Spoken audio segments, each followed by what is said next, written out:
November 1988. Palace of Justice, Pretoria. After 3.5 years, Judgment Day. In this, the longest-running political trial in South Africa's history. Delivering his 6-volume, 1,521-page judgment, Judge Kees van Dykhorst acquits 11 of the 22 accused of treason in the so-named Delmas Treason Trial. Handing down sentence 3 weeks later, the judge gives 6 of the 11 found guilty suspended sentences. Of the remaining 5, the 3 UDF leaders Popo Molefe, Mos Chikani and Terra Lakota are sentenced to 10, 10 and 12 years respectively. South African Council of Churches fieldworker Tom Mantata is given 6 years, while Vaal Civic Association youth leader Tina Malindi receives a 5-year sentence. Emotions run high as a final prophetic message of hope from those convicted is read to the court. Somewhere in the future lies a date when black and white will take a second look at these moments of our history. Outside, 15-year-old Masichaba Lakota weeps at the prospect of her father going back to Robben Island. There was a picture of her in the front page of the Star, where she was standing at the corner of the street crying alone there. That's something that stayed with me, and I think it was some experience for my daughter. Masichaba does not weep alone. Inside the courtroom, tears stream down the cheeks of veteran advocate for the defense, George Bezos. Judge van Dykhorst, on the other hand, seems not quite so moved. The judge, obviously having seen me in tears, he said, "But cowboys don't cry, do they?" I uttered in a stage whisper for him to hear, "I've never wanted to be a good cowboy." For George, it's a poignant moment, sharing as he does the bittersweet secret of an undisclosed love affair between accused Gina Malindi and defense attorney Caroline Nichols, who at the time of sentencing is about to give birth to their baby daughter, Lindiwe. Malindi's child was born on the very same day that my first grandchild was born. George is the person that she went to first to say, Gina and I are involved, and in addition, I'm pregnant. You know, for an attorney to fall in love with one of the accused and have a child. And I became the godfather of Lindiwe, the daughter, their first daughter. So for me, it was an emotional thing. I make no secret of it.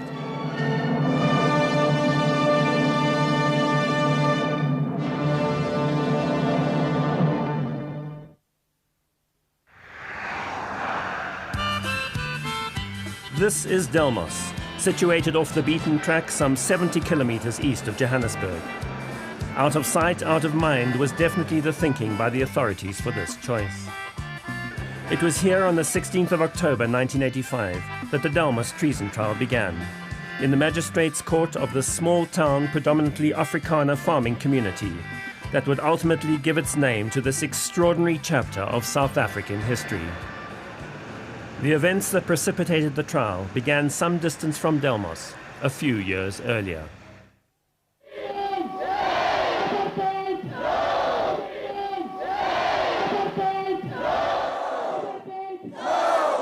In August 1983, the United Democratic Front was launched in direct opposition to the government's so-called new constitution. This new constitution was designed to entice coloureds and Indians, offering them limited rights in a new 2-tiered tricameral parliament. In addition, black local authorities, under the control of puppet black councillors, would run the lives of those blacks permitted to reside in the townships. That is the first and primary reason why we reject the Constitution Act. We reject it, as I have already said, because it entrenches our party. This would effectively create a buffer of 1 or 2 million complicit coloureds, Indians and urban blacks between white South Africa and the black majority. Now it disturbs me when people At the same time, the government would resolutely complete its Bantustan policy. designed to strip the black majority of all citizenship and political rights in 86% of South Africa. This trade-off was the essence of the new constitution. Within a year, the UDF had mobilized a groundswell of grassroots opposition across the country. It was an all-round mobilization of all institutions, all organizations, because we wanted really the opposition to the constitutional program to be the opposition by the masses of our people. We had been holding meetings, talking to people about the implementation of the program of the United Democratic Front, which was to render constitutional proposals unworkable.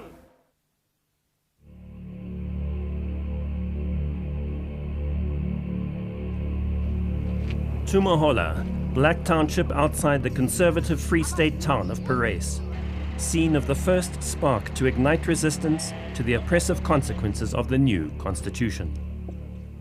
On July 1st, 1984, rent increases are instituted on an already destitute community by the black councillors. Supported by the UDF, the Tumahola Students' Organization mobilized the community to march in protest. The march begins in an area subsequently dubbed Beirut. Away with councillors, away with rent increases, are the placards carried in peaceful protest that day. Confronted by police firing tear gas, the marchers flee for their lives and the mood changes. A supermarket, funeral parlor and butchery, all belonging to privileged black councillors, are looted and burned. Accused number 20, Publicity Secretary of the UDF, Terra Lakota, on his way to the protest, is detained by police at a roadblock at the entrance to the township. So when I ultimately arrived late in the day, the march had already been disrupted by the police, and in fact, there had been, for the better part of the afternoon, there had been running battles between the police and the youth. Once at Tumahola, this had happened in Tumahola, and there were rentals and other problems in the Vaal, or just over the river. It spread that way, but Tumahola was really the spark.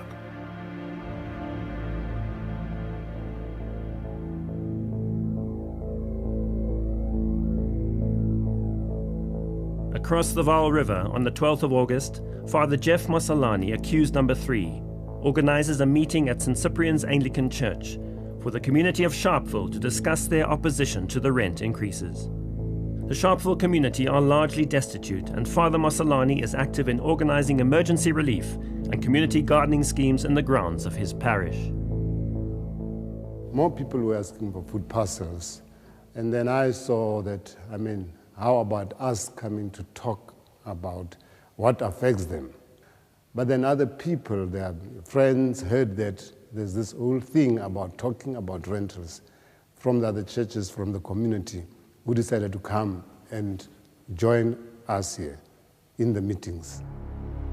A week later, Father Masalani invites South African Council of Churches field worker Tom Mantata, accused number 16, to address a follow-up meeting. To tell you in no uncertain terms that defense will always be there for you. I got into the Vaal on the invitation by Jeff Masalani, that is the rector of St. Cyprian Anglican Church. He was dishing out food parcels to older persons who were subsisting exclusively on their pension. By the 26th of August, the community of Sharpeville have resolved not to pay the increase in rents and to get legal assistance via the South African Council of Churches to take the Lakoa Black Local Authority to court. I was not interested in a march. I was interested in taking the Lakoa Town Council to court. What motivated me was the whole issue of that social responsibility of the church, that we as priests will have to see to the needs, address the needs of people. And I saw that it was not political, but kind of church-related. Preaching to them and not giving them anything was contrary to the gospel. We must test that. That's right. That same day, two other communities, meeting at St. Michael's Church in Boipatong and here at the Small Farms Roman Catholic Church in Everton, take similar decisions. In addition, a stay-away and protest march is planned for Monday, the 3rd of September.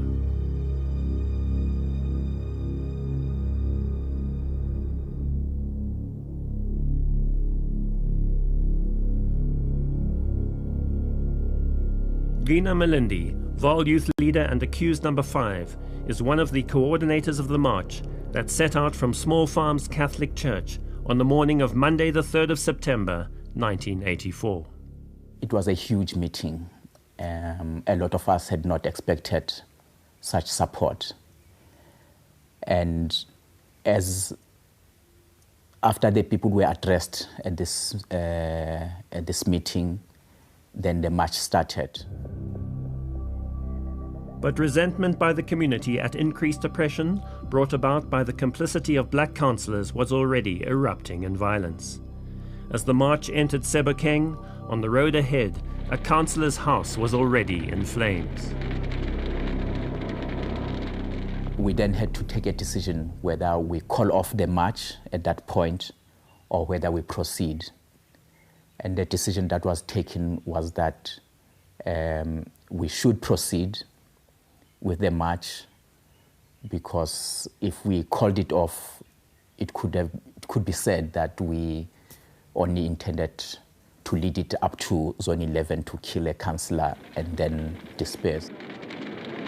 Dispersed by police, the marchers never reached their intended destination. Across the way, Sharpeville and Boipatong erupted in bloody violence. Businesses and homes of councillors were attacked and set on fire. As the Vaal erupted, 5 councillors lost their lives. Father Masalani was not in Sharpeville that day. He was attending the Anglican Church Synod in Johannesburg. On hearing the news, he rushed back to the township. Tires were burning. There was just lots of chaos. People were running around. And I heard that when I arrived here, that Mr. Dlamini, the late Dlamini, was one of the councillors, has been killed. And some of them who were here have left the township. It was very sad to see that people can kill each other out of a system that they didn't create. In the months that followed, security forces threw armed cordons around townships countrywide. A state of emergency followed. The final phase of the revolution against apartheid oppression had begun. South Africa was never the same again. The 3rd of September was the spark of the beginning of the end of the apartheid regime.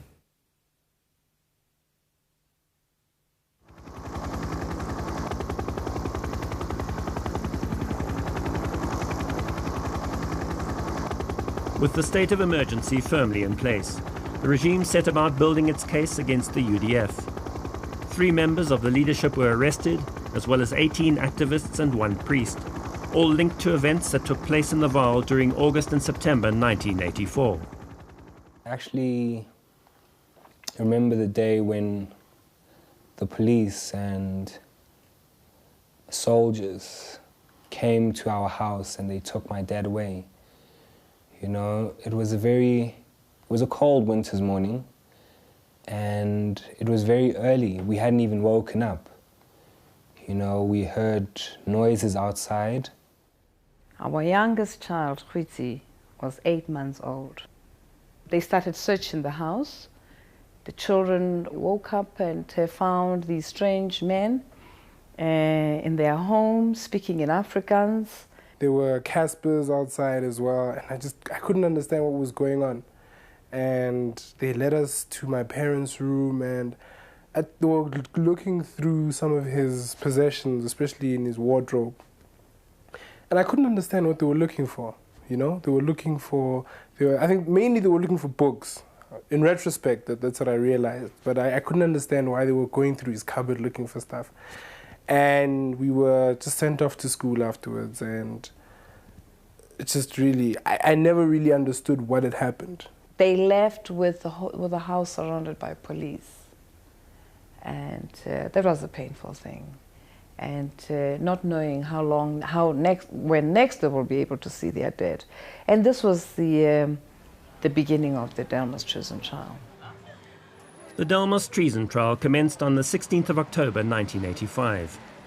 The state's intention was to prove a conspiracy by the UDF to overthrow the government by violent revolution. In the process, they were determined to link key players and their organizations associated with the unrest of the 3rd of September as complicit in this conspiracy. The 22 accused faced charges of treason, subversion, terrorism, and murder. We, the majority, confined... I must say that right from the beginning of the trial, as I said to the judge in the course of the case, I hadn't come to plead not guilty for fighting apartheid. I plead not guilty to treason, but I plead guilty to opposing apartheid. The state built its case on the 9 public meetings held at churches in Boipatong, Sharpeville and Everton in the run-up to September the 3rd. For the accused, their very lives depended on interpretation by the judge as to whether or not they had incited violence when they addressed these meetings. The gravity of their situation was brought home early on, with the sentencing to death of the so-named Sharpeville Six in 1985. These were 6 people in the crowd found responsible for the mob murder of Sharpeville councillor Jacob Dlamini on September 3rd. They were sentenced to death under common purpose. When the Sharpeville Six were given death sentence, and these were the people who were in the meeting that I addressed. Okay, I may not have known what is it they did during the march, or what is it they did in organizing the march. I may not even know whether they could have been party to the murders and so on. But the fact that I could have incited them, was itself a pointer, which actually, even made one feel that, if they go, why can't we go? If they can be given death sentence, how sure that we cannot be given death sentence either? As the trial dragged on, at the end of every day, the accused were driven some 20 kilometers back to Modabi prison, where they were held on the outskirts of Benoni. I never did understand why I would have to go see my dad at a prison. That just used to tick me off, especially because of the trip that it involved, and we didn't have a comfortable car. It was really a mission to get there. And, just going through the whole security check, everything, it really was a headache. And only to see him behind bars behind a glass pane and only speak to him through some sort of walkie-talkie device. It was really quite painful. We just expressed our concern when he was coming out and, were they treating him right, He wasn't getting sick or anything. Because I remember he'd had a lot of encounters with the police and the system, before he actually went into prison. At marches like Regina Mundi, when he went to Regina Mundi once, he was assaulted by the police and he was whipped. And I'd always ask myself, whether he'd make it in there, whether he was built for prison. What actually nearly broke me was when I learned that because I had left that house, not fenced and whatnot and so on, how difficult it was, in terms of security, at home, knowing exactly what was, what the security police were capable of. I remember at some stage we got a bulletproof door at my house, as strange as it sounds, it really blew my mind. I was thinking, okay, why do we need to make contingencies with a bulletproof door? I think it was difficult for them to take this as normal. They did see it as abnormal because children of their age would talk about their fathers being at home, doing this with daddy over the weekend. But with these, there was no father. As a result, they took my father to be their dad, much as they called him grandpa. But I know the youngest, Huitsi, really thought that my father was her father. To a point when I took her over once to visit Tom, the child just screamed. She just didn't know who this man was. and held on to my dad and said, Papa, you know, Tom was a stranger. I did think he was dad, yes. He was the father figure at the time. Unlike Fenye and Kuma, they knew dad, I didn't. So instantly I thought he was my father. Even at when they attended trials, you know, she would not come to me. Here is the daughter, you know, loved and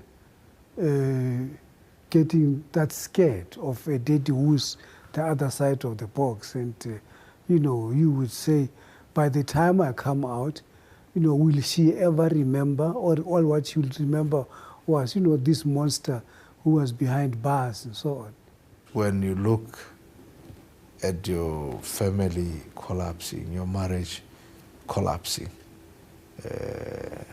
going to the ruins, and you sitting there helplessly, not able to do anything, that was the law.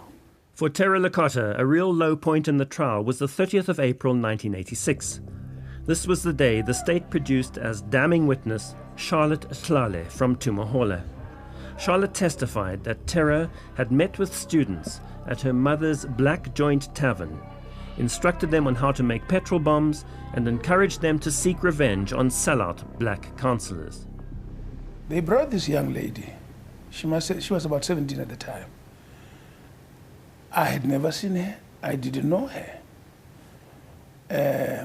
And she led evidence to the effect that somebody had come to Tumahola and taught them to make petrol bombs, and in fact instigated them to go and kill one of the councillors there, Mr. Tlale, in fact, was it. Unbeknown to the court, Charlotte had been detained in solitary confinement for some 18 months, and the security police had coerced her into making this charge. She had in fact never met Lakota. The security police showed her photographs and told her to ask the judge to instruct the accused seated on the bench to smile. She would then recognize Lakota by the characteristic gap between his two front teeth. Then judge ka impotsa gona Terra Lakota ha ga batho ba ba mo kaofela na ke a mtseba na. Then the judge asked me whether I could identify Terra Lakota from the 22 accused seated in the courtroom. I asked the judge to instruct all of the accused to smile. I then identified Terra Lakota by his smile as the one who had done these things. I must say that it was a very gloomy day because actually at the end of the day, George drew my attention to the fact that this was so serious, you know, that if this evidence was not disproved convincingly, and then I would find myself at the gallows. In the shadow of the gallows, fortune smiled on Terra Lakota.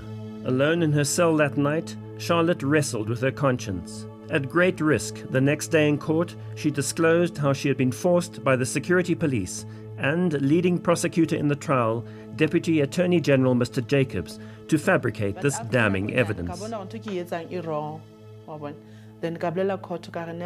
That night, I thought about how wrong this all was, and I told the court how I had been forced to say these things that were in fact not true. And then she said, but everything that I've said about Mr. Lakota isn't the truth. They have put me up to this.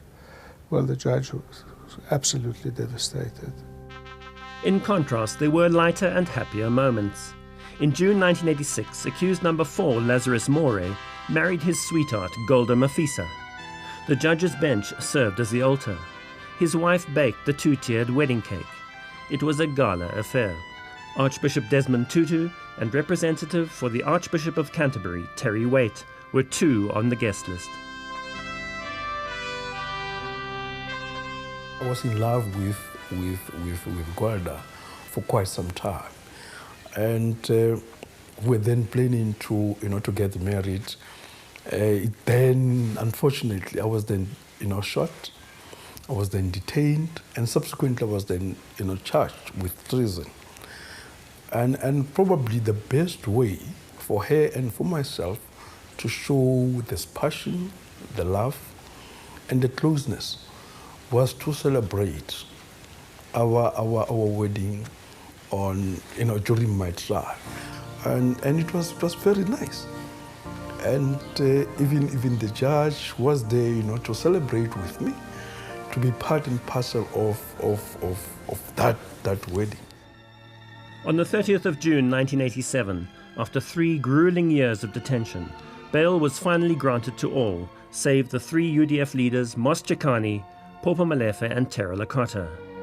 It was a moment of bittersweet triumph in the trial. It was also farewell to Delmas. When the trial resumed some 6 weeks later, it was at the Palace of Justice in Pretoria.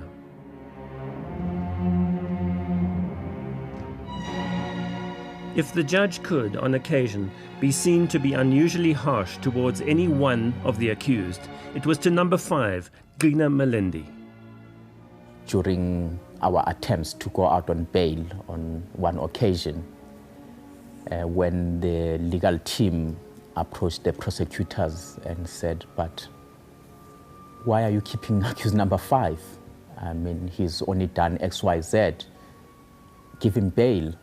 And they were told, no. Accused number 5 is one of those that we want the death penalty for. In the dock, Gina was asked to relate a painful incident he had experienced as a young boy. It concerned his father. Because of the pass laws at the time, Gina's father was not permitted to be in Everton, where Gina was living with his mother.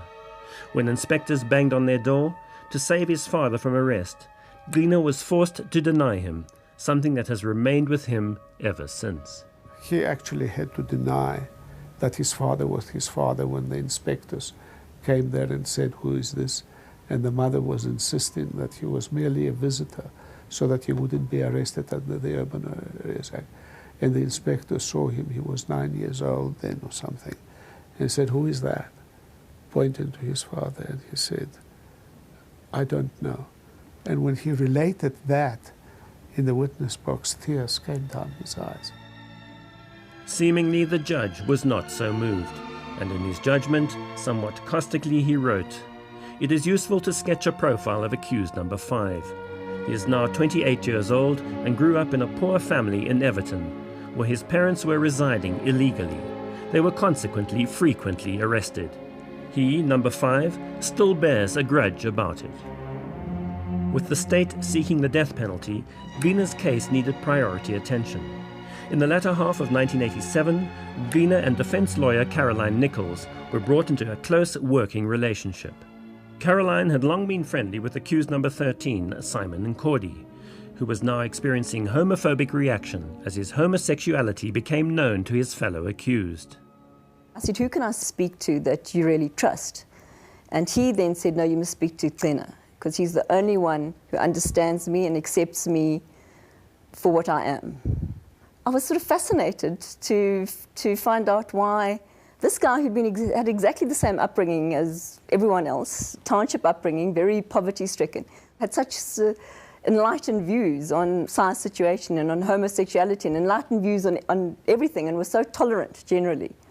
Her presence could not escape me. She was there, and it just struck me that she was there. Unbeknown to all except Simon and George Bezos, out on bail, Gina and Caroline lived happily together as the trial trudged on through 1988. Their bliss was rudely shattered when, quite unexpectedly, the judge revoked bail for 8 of the accused. As Gina was taken back into custody, Caroline was 8 months pregnant. And the main thing he wanted was to be present at the birth of the baby.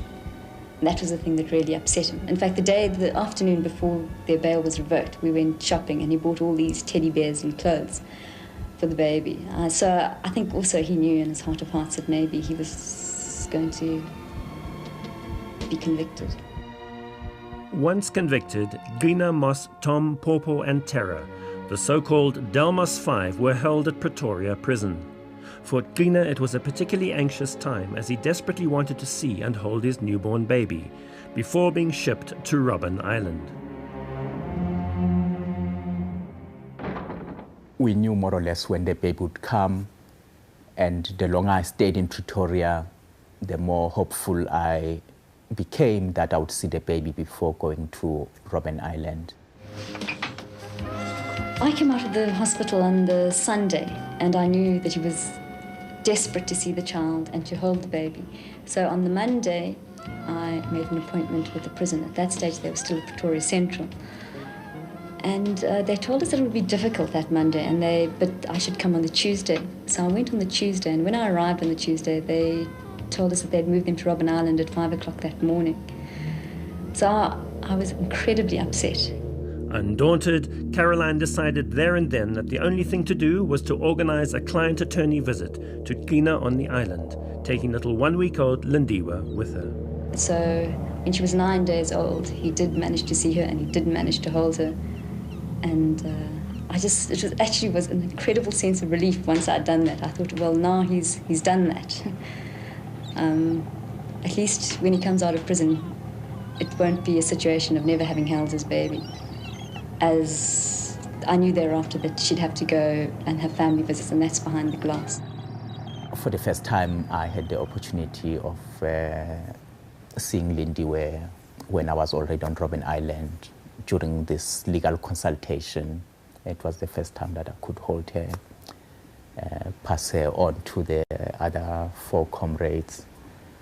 It was very emotional for me. I don't remember how much of the consultation I contributed to because all my attention was on this new baby. With the trial now over, the defense team worked feverishly on the appeal, which hinged on a mere legal technicality. Early in the trial, Judge Kees van Dijkhorst had accused one of the 2 assessors, Professor Willem Joubert, of liberal bias. Without recourse, the judge then dismissed Professor Joubert. It was on this technicality that the outcome of the appeal depended. It was now January 1989. The hearing was set for Bloemfontein Supreme Court, the 27th of November later that year. As with Popo and Moss, Terra Lakota had been denied bail for the entire 5-year period since his arrest. He was now facing a further 12-year sentence. This was not his first encounter with Robben Island. From 1975, he had served 6 years after conviction in the so-named Sasso trials. At the time, children of political prisoners were only allowed to visit the island up to the age of 3. Thereafter, they had to wait until they turned 16. It was out of deep concern for this forced separation of political prisoners from their children that Terra began writing his book, Prison Letters to a Daughter, as a way of communicating with his daughter, Masicaba. In the circumstances, you can imagine the gap that would be there, that children would not know their parents. And it was a source of deep concern on the part of many prisoners that these children might be alienated from our generation. And so we had to find various ways to communicate with them, to make them understand that in spite of the road we had chosen to take, in spite of prioritizing the struggle, they must not understand that they are worth nothing and that they're not valuable. But even more important, that we should find a way to share with them some of the elements of why the struggle was important and why they themselves should embrace it. As I said to her in one of the early letters, you must share this with your friends, and most important, with those who will grow up clutching the hems of your skirts, her own children. Of course, it's history that my daughter, of course, passed on herself. Tragically, Masicaba died in her late teens. At home with her younger brother, Kotane, in 1990, with Terra away serving his second term on the island, Masicaba spoke of her deep admiration for her father and his dedication to the struggle. keeps on doing it, doesn't get tired. He knows what happened inside the jail, but it doesn't matter to him as long as he's fighting, and he's never given up. Though he knows it's hard to leave us as a family alone, but then he goes on fighting. I think he is a hero. For Barbara Mantata, her visits to Tom brought back dark memories. Her father, Philip Matthews, was sentenced at the historic Rivonia trial to 12 years on Robben Island in 1963. From age 16, traveling with her mother Rebecca, Barbara once a year visited her father. Now, 15 years later, she would visit her husband, Tom. The child age law had since changed, and she was able to bring Kumo and Fenya, aged 13 and 9 at the time. It was a very bumpy ride, and because we were black, we weren't allowed to go inside the ship and sit inside. And that was only for white people. And it was sad because, you know, there was a point I remember where we were going and I was quite feeling seasick. And I was always asking my mom, can I go and sit down, you know? And she was like, hold on, everything's okay, we'll get there, you know? I really hated the trip. I mean, it was long. It was, goodness, it was mean as well, you know? The sea was just, I think it was the first time I had an encounter with the sea, and going there on that little ferry, and goodness, the waves, and then eventually getting there and just being subjected to speaking to him behind a glass pane. It was just really, and it was so impersonal. I mean, I was asking stuff like, are you okay? And you know, as a kid, I was very withdrawn because I couldn't pour out my emotions there because it was just so impersonal, and the time was limited, and there were these prison guards walking up and down, and I just couldn't bring it to myself to be able to just really pour out and speak genuinely and just say, what's going on? You know, what are you doing here? When are you coming back? Those memories again came back to one. Strong memories of your visits when you were the age of 16, when you started visiting Robben Island, when I first visited my father. And looking at the prison, looking at the walls, looking at all sorts of things and saying, oh, this is where we used to come. And there it's happening again. It was really something remarkable for me. And that I shared with my children. I shared it with my children and I said, this is what I used to do with Granny. We used to come here.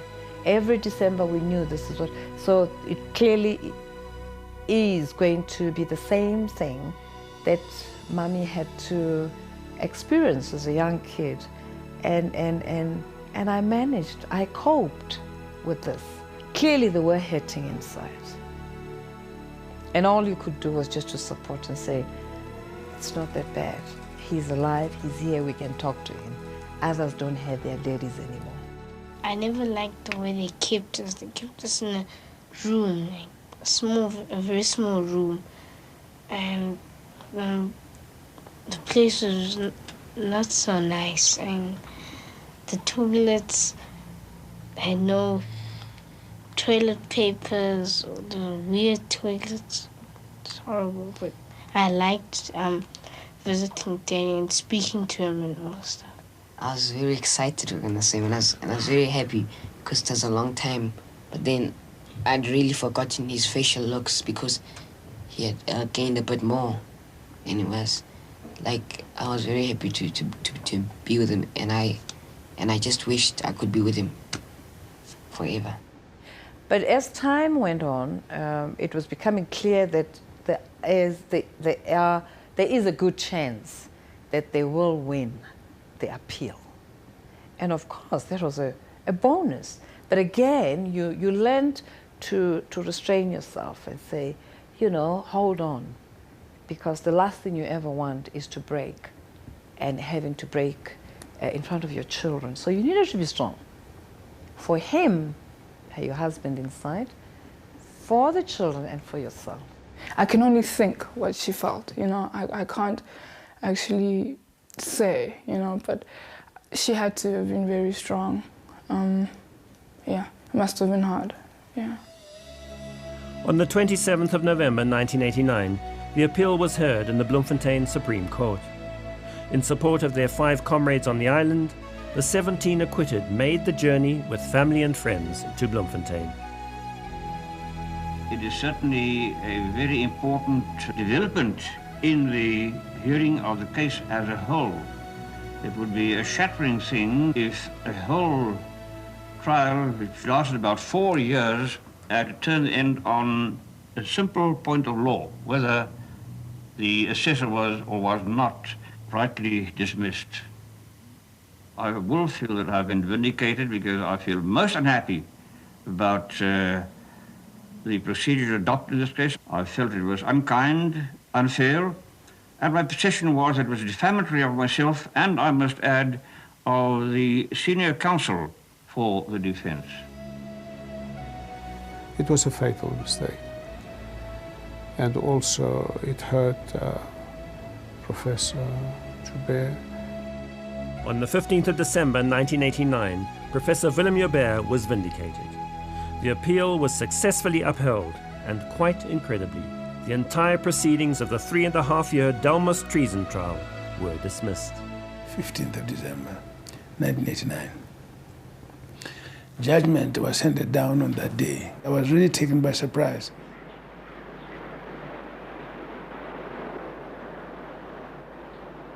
I was on the tennis court playing tennis, and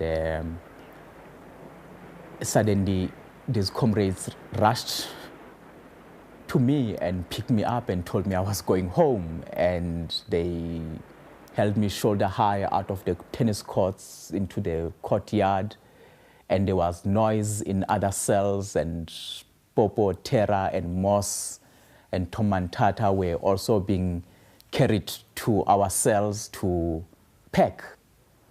It came so quickly, so suddenly, that it didn't even give us time to really say goodbye to a number of our comrades and so on.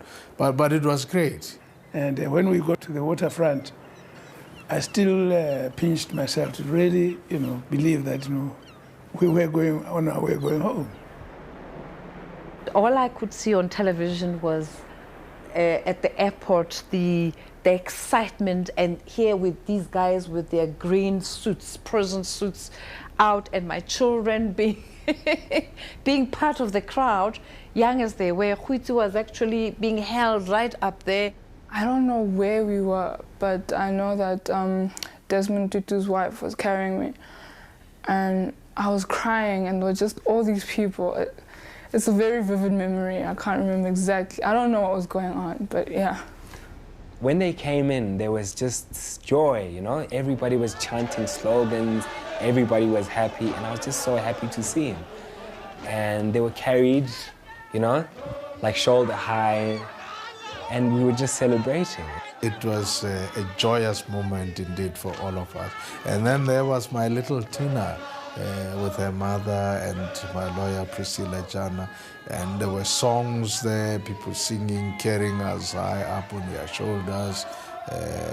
It was really a great hero's welcome. It was great. It was marvelous. I saw Caroline and the baby, and for some reason she got into an altercation with one of the police, and she was arrested for allegedly assaulting one of them. And I was arrested. That's right. I got arrested for kicking a white policeman in the balls.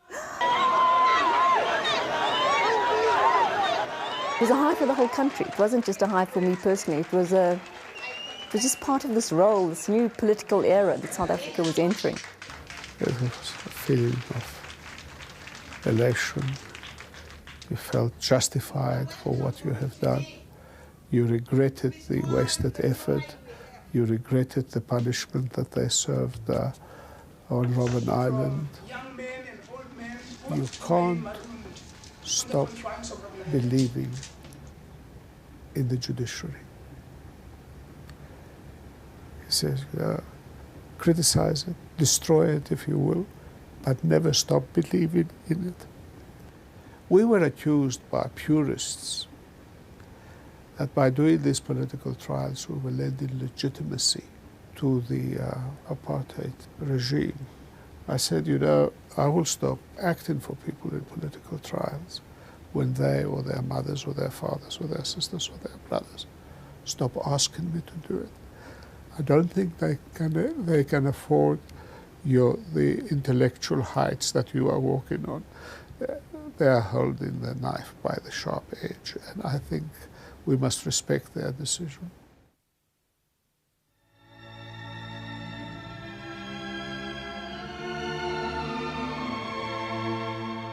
After the trial, the Mantata family spent 4 years in the UK. There, as a family unit, they were able to successfully reconcile Khwetsi's feelings of estrangement towards Tom. Back in South Africa, Tom was appointed to the Truth and Reconciliation Commission and is currently serving a second term with the Human Rights Commission. Father Jeff Mosalani occasionally visits his old parish, St. Cyprian's Anglican Church in Sharpeville. Continuing his service to the community, he is now chaplain ministering to the inmates of Sun City Prison in Johannesburg.